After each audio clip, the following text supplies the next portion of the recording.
Hey everybody, my name is Justin. I'm the Media Arts Pastor here at City Rise, and we have felt compelled to reach out to one of our partners at a counseling ministry that we support. I'm here today with Charny Beck. Charny is one of our partners through the STCH ministry, that's South Texas Children's Home. Obviously, their first goal was to help and encourage and house children that need housing and care, but they have branched out into mental health and counseling services. And here in the Houston area and beyond, they are reaching people with spiritual counseling, mental health counseling, and we partner with them. And Charny is one of our counselors that actually comes to our Westview campus on multiple occasions a week to meet with clients, to meet with people that need help, all at no cost. So this is a ministry that we support to help people with their mental health. Charny, thanks for being with us today. Yeah, thank you for having me. Excited to be here.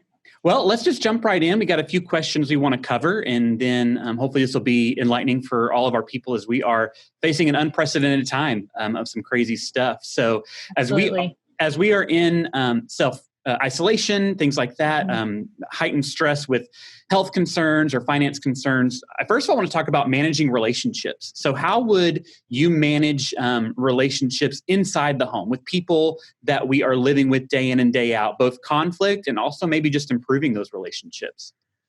Yeah, it's a great question. So we are going into, or we're about 3 days into week 4 for most of us, kind of being in our homes, trying to follow the rules and isolate. And that can become a really daunting task. I think at the beginning of this, we're really looking for our new normal, and every day was kind of different, and people's emotions were kind of up and down and still are, but I think it's in a different way now. There's a lot of losses in this for people. And I think as the weeks go on, there becomes more losses. And sometimes our emotions, we don't really know what's going on with that. And so that's a little bit of what I'm going to talk about today too, on how do we kind of recognize those losses, and how do we grieve some of those and really kind of have a good pulse of what's going on in our mind and hearts as we continue to manage this and walk through it and try to do a good job and try to do it well. So a couple of things to talk about. I think some people are doing an awesome job and have really embrace this time and are doing the best they can. And then others maybe that struggle with just managing life anyway, this has become really, really difficult for them. And so the work that we do, and we've continued to do distance counseling through this with the clients that we work with, a lot of the things that we're seeing is marriages that were a little bit rocky before, they've become very stressed, feeling like, couples are walking on eggshells. They're not really sure how they can escape the difficulty of communication within the home. A lot of teenagers went from having lots of activities to being really isolated. And so, teenagers kind of struggling with some depressive thoughts. We're seeing a lot of that. And so how do we kind of work through that? So a couple of things I wanted to talk about. And then there's some real fear out there too with people.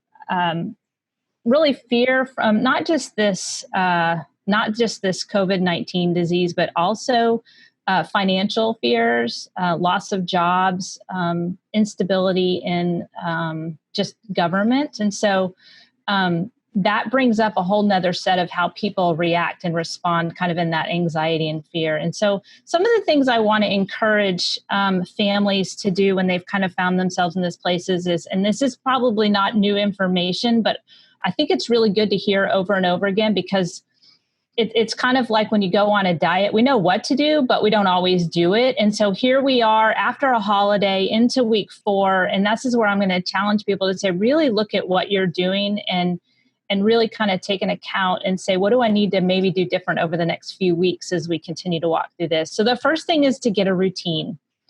I think we're all trying that. And when I say get a routine, is it may look different every week. Mondays are hard because, and I'm sure, I don't know, Justin, if you've experienced this with your family, but it's like Monday morning you wake up and it's like Groundhog Day again. And it's a different kind of, every Monday is kind of this different heaviness of, okay, here we go again. What is this week going to look like? I'm not sure what to expect. And so, but I think there's something different about week 4. And I'm sure somebody a lot smarter than I am will analyze this after this is all over. But something about week 4 for people, there's almost this renewed sense of, okay, I really got to get myself together because I can't keep eating the same way that I'm eating. I can't keep, watching TV all day long, or I can't be sleeping as much. And so there's this kind of, and I don't know, maybe part of it's the holiday too, and coming off of that. But I would say reevaluate your routine and say, okay, where do we need to fix this? What do we need to do different? How do we need to think outside the box in order to kind of regroup on that? And then find things you like to do, or maybe things you've wanted to do before, but you've never done. We've been talking about planting a garden at our house for years, and my husband's almost made fun of me about it because I just have never done it. And so a couple weeks ago, we planted a garden. We planted like 8 vegetables. We'll see what happens. But every day it's kind of a thing to go outside and water them and see how they're growing. And it gets everybody outdoors. It gets us breathing fresh air. It gives us something to do. And so something like that. Find some things that you like to do. Cooking, if you like to cook, kind of rediscover that. Make a list. I'm not a cook, and so that doesn't excite me, but I know some people that I've seen that be something really fun for them. Walking, riding your bike, staying in touch with people, staying in touch with your church community is really important. Some things I would say to try to avoid is a lot of mind-numbing behaviors. And what I mean by that is getting it trapped into things that feel really comfortable, like repetitive games on your phone, binge watching the same show over and over. I know probably at the beginning of this, we did that a lot more, and that can get kind of depressing after a while because we're not active. One of the other things that I've seen that it's really kind of not good for some of my clients that have kind of get stuck in this cycle is doing a lot of social media or reading a lot of things that are on the news or the media. It becomes this spiral effect. So I would say those are some good things to try to avoid or keep to a minimum. Yeah. And so you're saying that if you're taking care of yourself in this way, then naturally relationships within your home are going to be a little bit less contentious. I mean, because a lot of contention comes from kind of going down these paths that aren't healthy. And so if you're taking care of that, then naturally some of these relationship issues might come. Yeah. So we all have a purpose, right? It gives us something to do. It gives us something to focus on. If there's nothing, if we're kind of doing the same mind-numbing things, or we don't know what to do, then that's when communication falls apart. And that's when people begin to kind of go at each other, and everybody's already hyped up. So we've got to learn how to kind of take care of ourselves in order to be able to respond to others well in the home. Yeah. And for parents, that falls on you to help your kids do that, because they're not naturally going to get off of TikTok or whatever, like they're not gonna make that choice. And so you may need to step in and say, hey, for the health of all of our relationships, we got to limit this stuff. We're in a different world. And because naturally those things were limited by our schedules beforehand. You could only look at social media for so long. But I think now you can kind of get into that loop, like you said, of just the same thing over and over. I had 4 teenagers at my house, and they all, one thing that's important is to kind of give them their own space for them to be able to kind of escape a little bit and have their own time to relax. But also there's the drawback of that is like mine and probably lots of others, they kind of crawl in their hole, and then you don't see them, and so you got to pull them out of that hole some, like trying to do family dinners, maybe not every night, but lots of night of the week. So there's kind of this place where everybody comes back together and just has a conversation with each other. Yeah, that's good. Well, then let's talk a little bit about relationships outside of the home. So we went from having regular contact with so many different people, whether they're loved ones or coworkers, and now we don't have that contact. So what are some ways to continue to manage and even grow those friendships or relationships so they don't kind of go to the wayside during this time? Absolutely. I think, Zoom calls, that's what a lot of people are doing. Zoom calls with your family is so important, because it's a way to connect. And really, I would encourage people to be vulnerable on those calls. Like say, hey, what are you struggling with? What's the win for the day or the week? And what's the the most difficult thing that you're walking through this week, and what do you want to do differently? Challenge each other in that. We've had some phone calls with family members, and there's a lot of anxiety around this with some family members that I would not have guessed. I was surprised by. And so those calls are vital for people because it's just a connection for them, and it's somebody speaking into them that kind of gives them some hope and grounds them, so to speak, on kind of what's going on around them. And then I would say this is where the local church comes in. Like, pastors and ministers are working so hard to try to connect with families. And so it is, man, take advantage of that. Like call them back if they call you. Get on the Zoom calls with your Sunday school classes or your small groups or your grow groups or whatever they're labeled. Like engage with them. That's what they're trying to do. They're trying to offer a sense of community. It doesn't look like it used to be, but it's at least a sense of community that they're there for you. That's what they want to do, and they're working really hard at it. So I would encourage families to participate in that as well. Yeah, I know that our church has made 2,000 phone calls in the past 2 weeks, Yeah, just trying to reach out. And yeah, some people answer, some people don't, and some people send a text back. But yeah, I think being receptive to that, because I think a lot of it's for me, like I don't love talking on the phone. I'd rather go grab a cup of coffee. I'd rather eat lunch with somebody. And so it's kind of just like, this may not be your preferred method, but if it's the only method, you can't just ignore it. You can't just discredit it as an option, because in the real world, you wouldn't have chosen it. You kind of have to, some people are going to settle and say, you know what, I'd rather grab coffee with you, but in order to keep this relationship healthy and it's important to me, I need to reach out in a new way. Grab coffee on a Zoom call. I mean, it's not perfect, but it's a way to connect. And I think sometimes it puts people out of their comfort zone, but it's so important. So important. Good word. And then let's talk a little bit about warning signs or things you should look out for to know if your mental health is maybe sliding a bit during this season. I think sometimes that sneaks up on us. Symptoms of physical ailments are obvious, but I think sometimes symptoms of mental ailments are not so clear cut, and we don't know what to look for. So what are some coping things we can look out for, things that we may be doing we're not even thinking about? Yes. So kind of back to even that beginning part I talked about. Again, we're in week 4 and coping looks different. There is this, I think in week 1 and even week 2, there was this kind of adrenaline rush, so to speak, even kind of depending what you do for a living and homeschooling kids or trying to work from home. And I got to think outside the box and I got to do something different. For some people, that's really invigorating. For others, it's exhausting. But now we're into week 4 and we're all getting a little bit tired. And so I think it's really important to pay attention to how we're coping. And so one of the things, I think I talked a little bit about this in the first question, but there is a loss in this. There's a collective loss for people. And so what I've done a lot of talking with, even with clients, and I've heard a lot of experts talking about, is recognize what those losses are in your life, to the point of get a piece of paper out, fold it in half, and write down what those losses are, because really what those are places that we don't have control over. There's a lot of this we don't have control over, and we as people like to have control. And so some of us more than others. And so when we don't have control over things, recognizing what those are, because I think when we're trying to cope or we're trying to kind of process or we're feeling anxious, are we spending time thinking about places that we don't have any control over?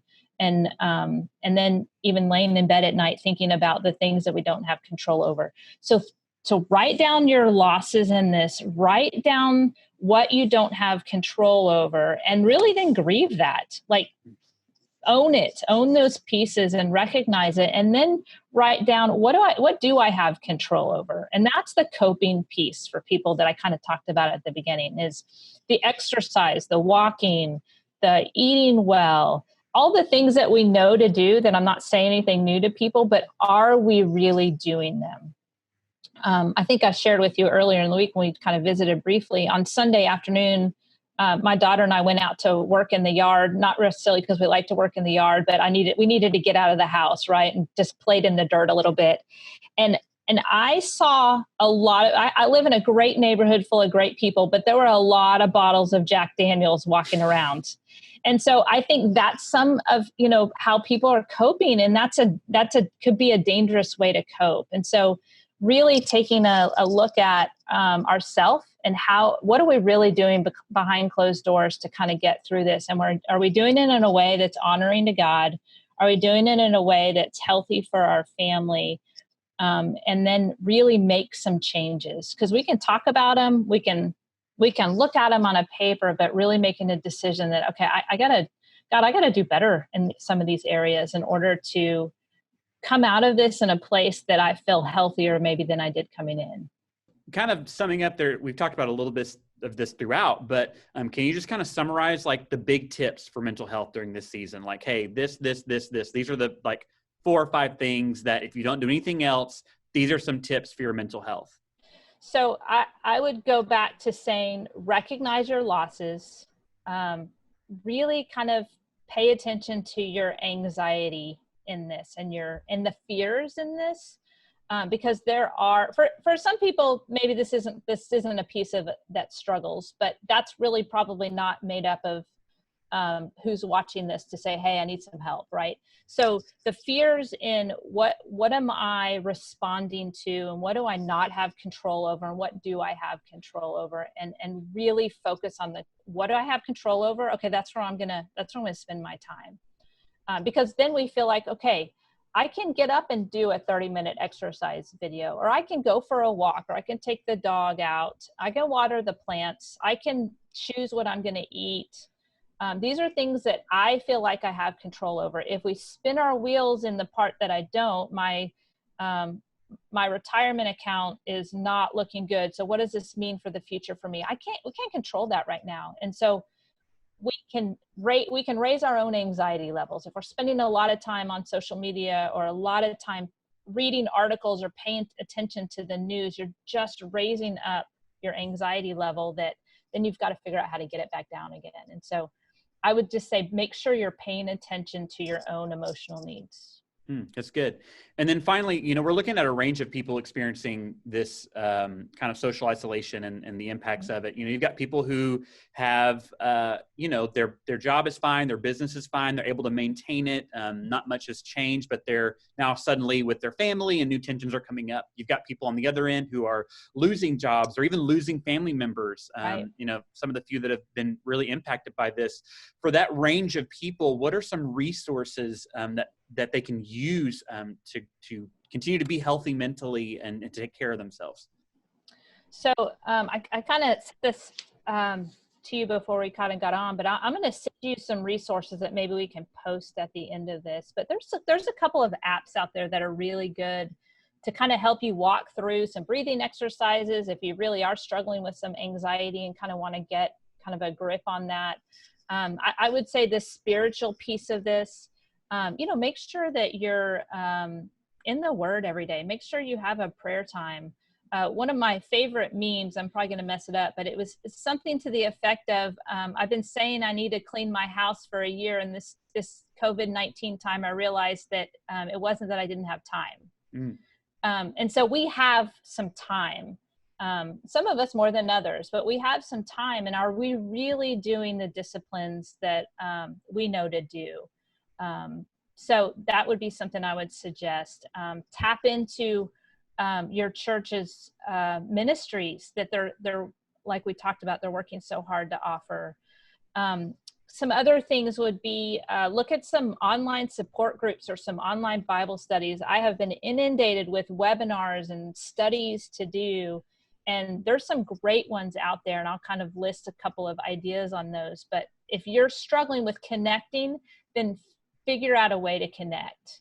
If you're struggling with how am I eating, then okay, let's do some homework and figure out how I can change the way I'm doing things in order to eat better. If I'm struggling with exercise, let's get a plan. And then I would say don't do this alone. There's some people out there that are in their homes by themselves, and I don't want anybody to feel alone. And so how do we help them connect with the community to the best we can through, usually it's going to have to be through a technology device, but encourage people to reach out for help. And then I would say this, if you're still having racing thoughts after you tried some of these things and you're still having some of this debilitating fear, reach out for some counseling, because it's available. There's a lot of counselors out there that are doing distance counseling. And I believe it really helps people. It really helps people kind of give an analysis of self and what do I need to talk through? What do I need to work on? And so I would encourage people to do that as well if they're really struggling with some of these emotions and they can't seem to get a handle on them. Yeah, man, I love that. And I love that I'm seeing a shift in recent years of Christ followers being not only accepting, but cheering on this idea of getting counseling and getting guidance and getting just help from people that have the expertise, the know-how to work through these things. And so I'm thankful for you. I'm thankful for the Stitch ministry, and I love that we're being partnered with them. And so, yeah, we'll put in the video description on this, we'll put all the links that you're going to send me for things that you can look up to get some help during this time, whether it's something that you might consider serious or not. We're all in different places on this path together, and we want to make sure everybody has something they can reach out to. Charny, anything else you want to share with us, or any other final words before we sign off? No, I would say we have Stitch, we opened up a family counseling Facebook group. And so we've tried to put resources on there, nothing too deep, but just some resources if people are looking for things to read about, and anxiety, or how to cope with your spouse and being trapped in a home, or some prayers, things to do with kids. So that's another resource too that I'll put on there. Oh, that's awesome. Yeah, we'll add that. And honestly, I think that might be on our website already. Okay, good. Yeah, which is cool. And if not, we'll put it there. But yeah, we'll put that in the show notes, and then we'll just continue to check in. As long as this happens, we may do this again. But we're just so thankful for our partnership with Stitch. We love what y'all do. We love that we can help in the ways that we get to help. And this is just one more example of how our church is really trying to take care of our people. Like you said, there's so many churches that are really working hard. And we're in that fight together to help Absolutely. Our people as they're doing that. So thank you so much. And hopefully we'll be talking again soon. Okay. Thank you. Thank you for having me. I appreciate it.